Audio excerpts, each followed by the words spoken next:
Good evening, I'm David Kramer with Alaska Weather. As always, please visit our website, weather.gov/Alaska, get any updates to our forecast, or check out any watches, warnings, or advisories that we might have out for your area. You can also call our weather info line, 1-800-472-0391. Get any updates to the forecast through that means as well. And you can email me at the address at the bottom of the screen, david.kramer@noaa.gov.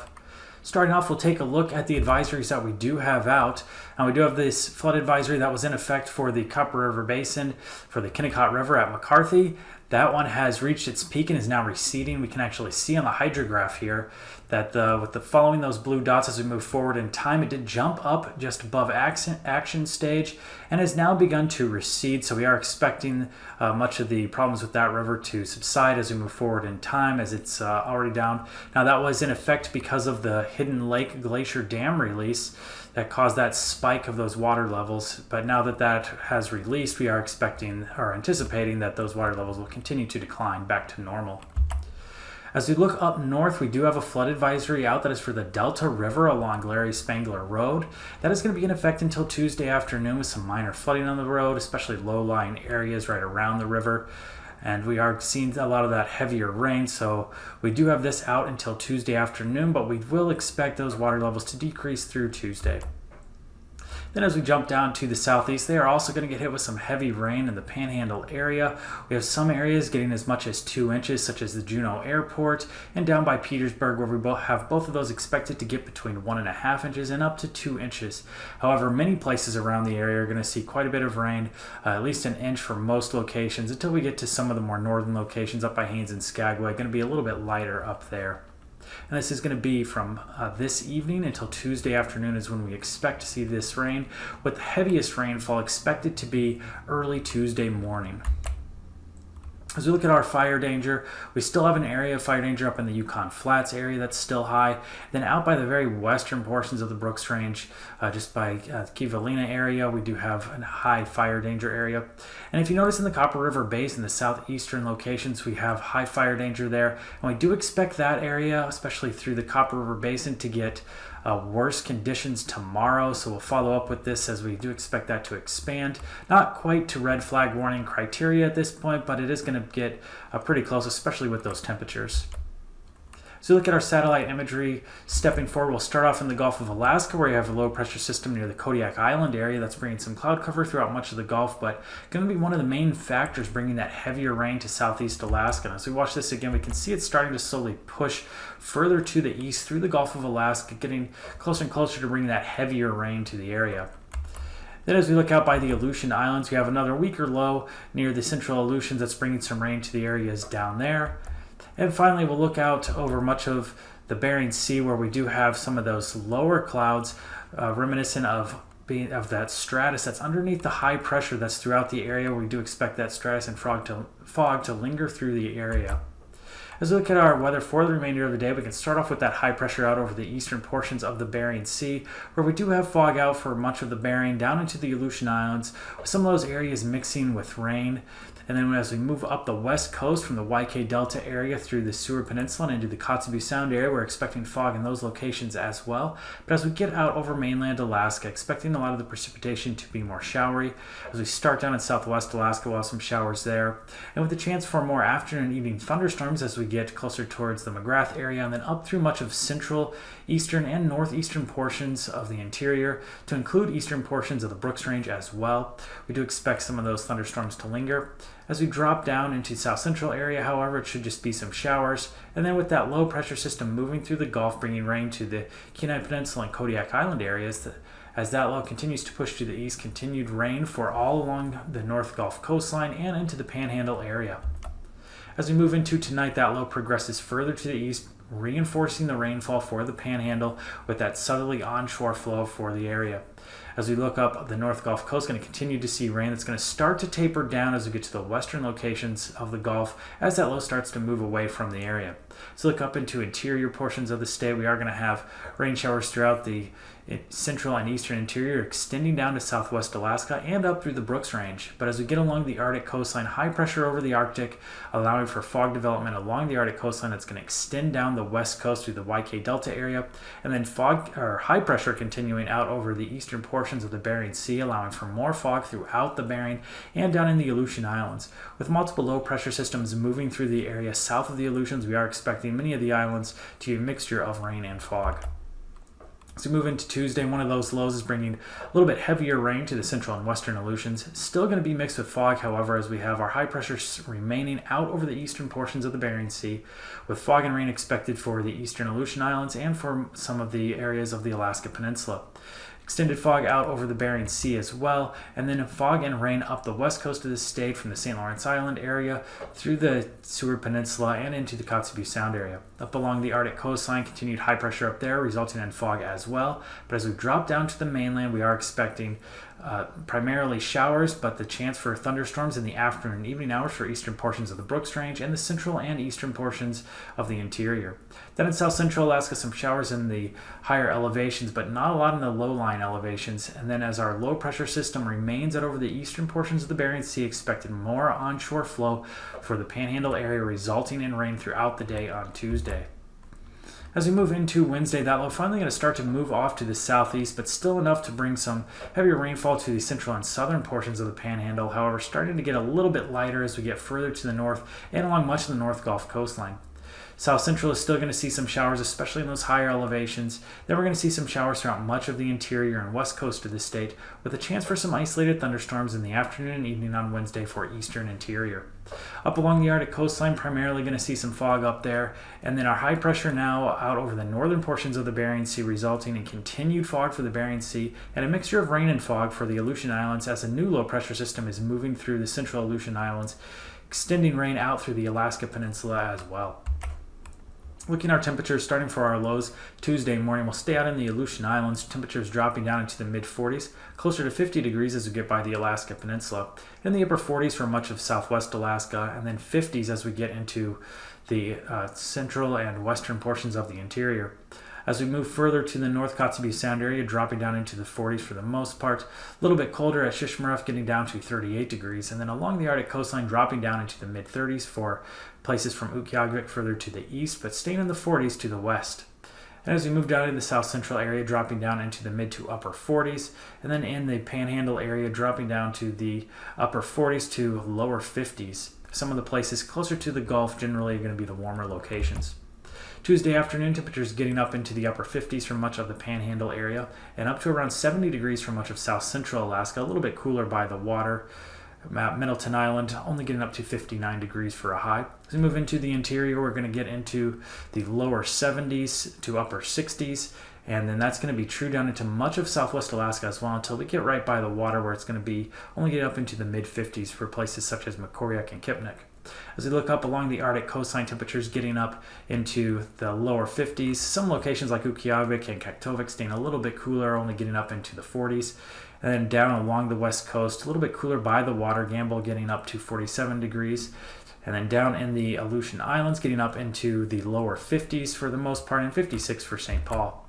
Lows for Wednesday morning in the Aleutians and Pribilofs getting into the mid 40s for those lows, lower 50s as we get to the Alaska Peninsula and southwest Alaska, and those lower 50s are going to extend up into the interior as well. Colder as we get further to the North Seward Peninsula area, getting down into those 40s, and then down into the 30s for much of the Arctic coastline. Again, warmer as we get west of Utqiagvik and Wainwright. Down in the south central area, dropping down into the upper 40s to lower 50s, and then in the Panhandle area, dropping down into the upper 40s to lower 50s as well. Wednesday afternoon highs in the Panhandle getting up into the upper 50s to lower 60s, generally warmer as we get closer towards the Gulf, into the lower 70s for much of south central, and right around 70 degrees for much of the interior, extending down to southwest Alaska as well. Up along the Arctic coastline, getting up into the mid 40s, warmer as we get further to the west. Seward Peninsula area, mid 40s as well. And then down in the Aleutian Islands, getting up into the lower 50s with 58 for St. Paul. And now, aviation weather around Alaska.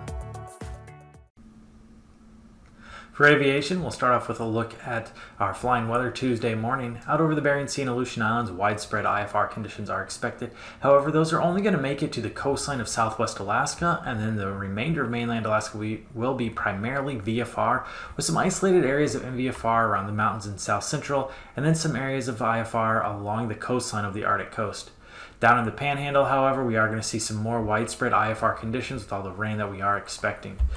As we look into Tuesday afternoon, continued IFR conditions down in the Panhandle, and then similar story out over mainland Alaska, where we'll have VFR conditions much like Tuesday morning for the most part, and then we're going to have some lingering MVFR conditions along the Arctic coastline and MVFR conditions along much of the west coast as well. IFR conditions are expected throughout the Bering Sea and Aleutian Islands Tuesday afternoon. As we move into Wednesday morning, continued IFR out over the Bering Sea and Aleutians, with some of that making it a little bit further into the west coast of the state up through the YK Delta and much of the Seward Peninsula now in IFR conditions Wednesday morning. Along the Arctic coastline, MVFR and IFR conditions are expected, and then primarily VFR for the remainder of the mainland, with the exception of some of the areas in the mountains around south central Alaska.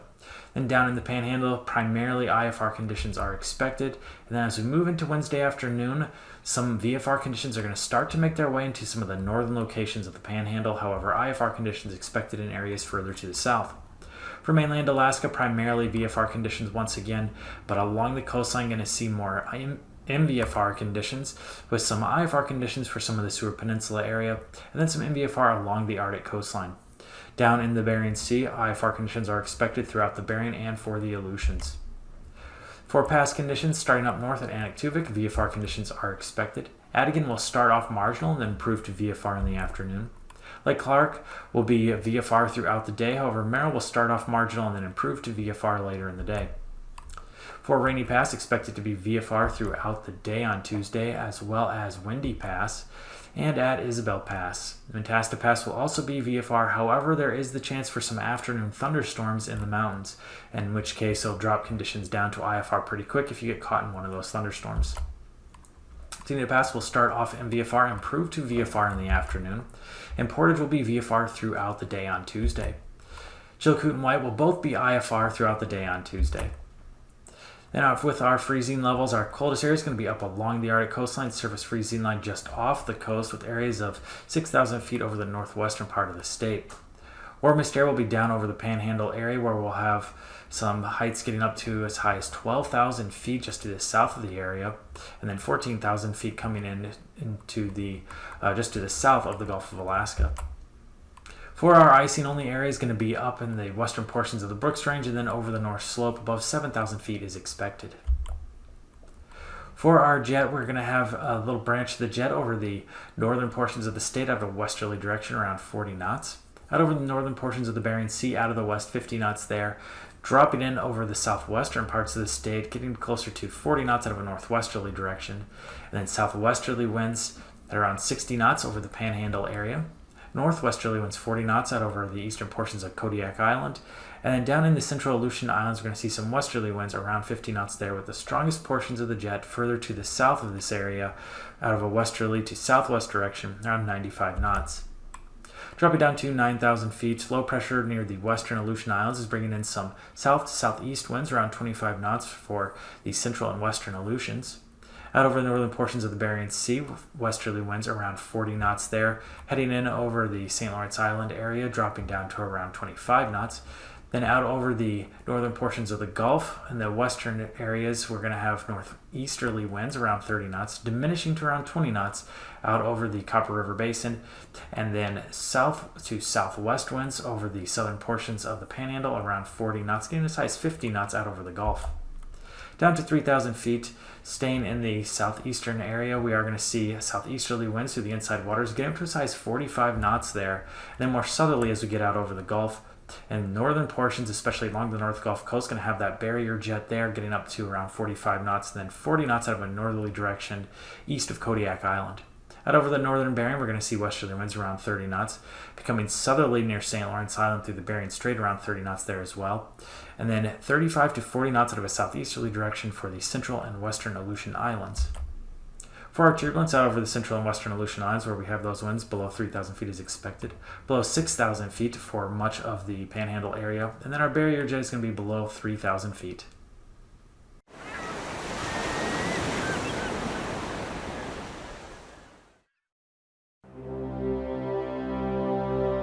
On March 11, 2011, a 9.0 magnitude earthquake off the Pacific coast of Japan generated a tsunami.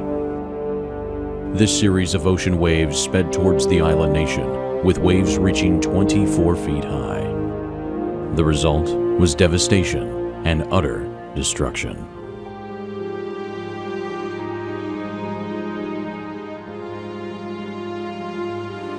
Towns were engulfed by water and swept away. Farmland was flooded. Tens of thousands of lives were lost. The National Police Agency reported damages to hundreds of roads, bridges, and more than 100,000 buildings. The surging water flooded rivers and destroyed harbors. In some areas along the coast, tsunami waves reached 6 miles inland. Tsunamis not only cause severe damage when they first strike land, but also as the water recedes back to sea. Tsunamis can inflict this type of damage because of some unique features. As tsunami waves travel across ocean basins, they may be as little as a few centimeters high, but they extend down to the ocean floor. This is different than traditional waves, which are only surface features. Tsunamis can also travel hundreds of miles per hour in the open ocean. As these waves approach a coast, the shallowing ocean floor slows the waves down and pushes the water mass upwards. The quicker the ocean floor transitions from deep to shallow, the greater potential for a higher wave height. So, tsunamis that experience this sudden shift into shallow water can have the height and momentum to pack a serious punch. Unfortunately, Japan found itself in this scenario. This image shows how abruptly the Japanese islands rise out of the ocean. Other coastal areas in the region have much more gradual slopes. The earthquake on March 11th was the most powerful known to hit Japan, and the tsunami it created had the necessary ingredients to make it such a deadly and destructive force.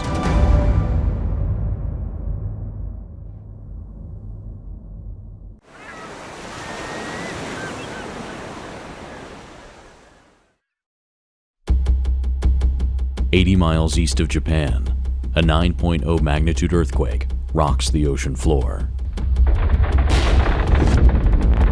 This disturbance causes a transfer of energy from the seafloor to the ocean, generating a series of ocean waves, known as a tsunami. In about 20 minutes, waves strike the Japanese coastline. Other nations go on high alert because the tsunami will propagate or spread throughout the Pacific Ocean. As the tsunami radiates outward from Japan, it encounters a variety of ocean features, such as ridges and underwater volcanoes, which guide the tsunami and create a complex pattern of scattering and reflective waves. In 8 hours, the waves reach the Hawaiian Islands, and in 9.5 hours, they hit the west coast of the United States. In 16 hours, the tsunami reaches the Indian Ocean and New Zealand, and by 22 hours, the entire Pacific Ocean had been affected. The impact of a tsunami can be highly variable because of the complicated interactions with ocean features and coastline elements. Wave height and speed will differ from place to place. Since tsunamis can be hundreds of miles long and travel thousands of miles away from where they originated, they are considered a worldwide threat when they form.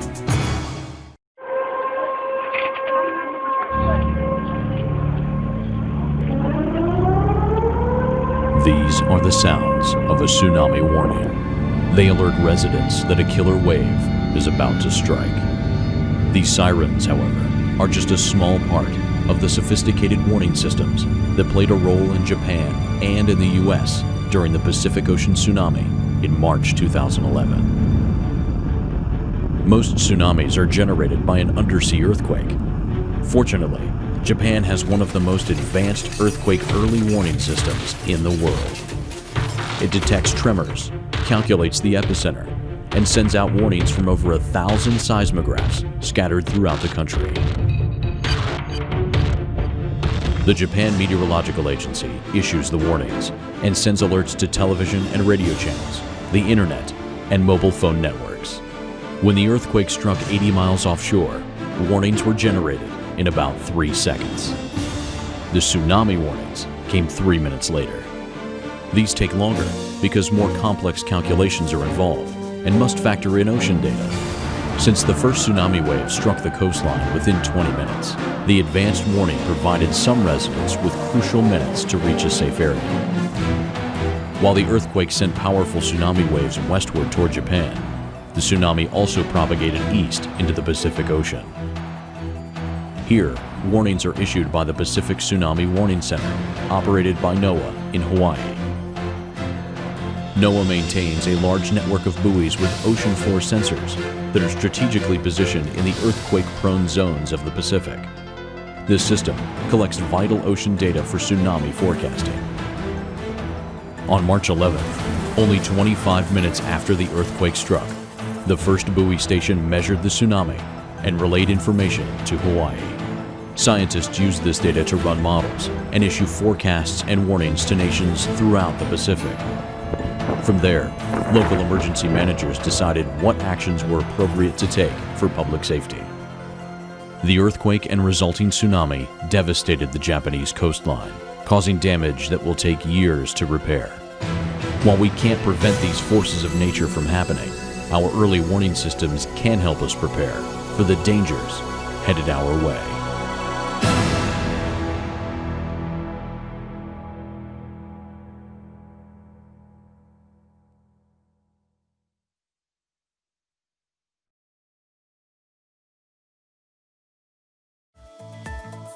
And now, marine weather around Alaska. For our marine forecast, we'll start off with a look at the ice edge. Thickest ice is still up along the Arctic coastline between Utqiagvik and Prudhoe Bay. We do expect that to thin to marginal by the end of this week. And then out over the Chukchi, we do have continued melting out there as well. Dropping down to southeast Alaska in the inside waters, southeasterly winds 30 knots in the southern locations, central locations southerly winds 20 knots, and then becoming northwesterly 10 knots as we get further to the north. Out over the Gulf, southwesterly winds 20 knots in those more southern locations, becoming southerly 30 as we get closer towards Gustavus, and then getting to be easterly 30 in the northern locations. The highest seas are 10 to 12 feet in the northern portions of the Gulf. On Wednesday, things dying down a little bit in the Gulf waters. Westerly to northwesterly winds 10 to 15 knots in northern locations, becoming northerly winds 15 knots as we move further to the south, and then eventually westerly winds 20 knots by Craig. In the inside waters, south to southeast winds 10 to 15 knots. For Tuesday, out for south central Alaska, northern Gulf is going to be the strongest winds. East to north winds 30 knots expected, seas as high as 12 feet, becoming northwesterly as we get further to the west at 20 knots, and then in the Prince William Sound area, westerly winds 15 knots are expected. In the Cook Inlet area, southerly winds 10 knots, and then west of the Barren Islands, westerly flow 20 knots expected. On Wednesday, winds all from the Kamishak Bay area through Cook Inlet, southwesterly at 10 knots, then out over the Gulf waters, west to southwest winds 10 to 15 knots, and westerly winds 10 knots in Prince William Sound. For the Alaska Peninsula and Kodiak Island areas, starting off further to the west by the Cold Bay and Sand Point areas, easterly winds 15 to 20 knots expected, easterly winds 10 knots in the Bristol Bay area, southwesterly winds 10 knots south of Kodiak, but strongest winds around Kodiak Island, southwesterly through Shelikof Strait at 20 knots, and then on the eastern side of the island, northwesterly winds 20 knots with seas as high as 9 feet, highest in the area on Tuesday. On Wednesday, southeasterly winds to the east of the island around 10 knots, southwesterly winds continuing through Shelikof Strait but at 15 knots, and then becoming more southerly and then eventually southeasterly as we move further to the west, 10 to 15 knots in northern locations, and then 20 knots as we get further to the west.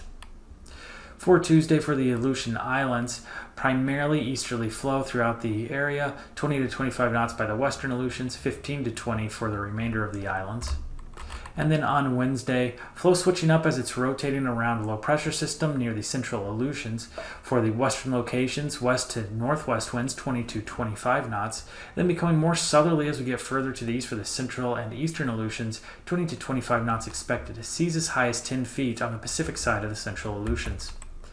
Tuesday, along the west coast of the state, south to southwest winds, 10 knots in southern locations, getting up to as high as 15 to 20 knots as we get north of Nunavik Island. Then on Wednesday, in northern locations, southwesterly winds 15 knots through Norton Sound and by St. Lawrence Island, becoming southeasterly north of Nunavik Island and St. Matthew Island, 15 to 20 knots there, and then east to northeast winds south of Nunavik Island, 15 to 20 knots, including the Pribilofs. Up along the Arctic coast for Tuesday, east to northeast winds 5 to 10 knots, and down the west coast of the state, east to southeast winds 15 to 20 knots, becoming more southerly through the strait at around 20 knots. Then on Wednesday, along the west coast in the more southern locations, south to southwest winds 15 knots expected, becoming easterly 15 to 20 as we get north of Point Hope, and then along the Arctic coastline, northeasterly winds 10 to 15 knots. Recap for tonight's weather. We still have high pressure out over much of the Bering Sea, resulting in fog throughout the Bering and a mixture of fog and rain for the Aleutian Islands with low pressure to the south of the islands. Out over mainland Alaska, primarily going to see showers from southwest Alaska through the interior, as we have our thunderstorms this evening dwindling in the evening hours. Then along the Arctic coastline, we're going to have some more fog that's going to extend down into the Seward Peninsula area.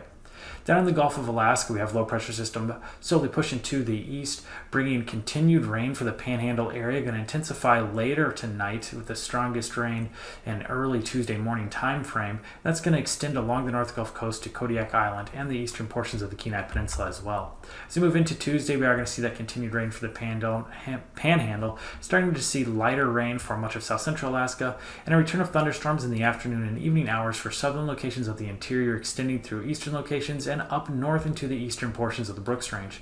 From high pressure out over the Arctic, we will have fog along the Arctic coastline, down much of the west coast into the YK Delta area, and then with fog over the eastern Bering, expecting more fog throughout the Bering Sea down into the Aleutian Islands, and with more lows tracking across the southern locations of the islands, a mixture of rain and fog is expected.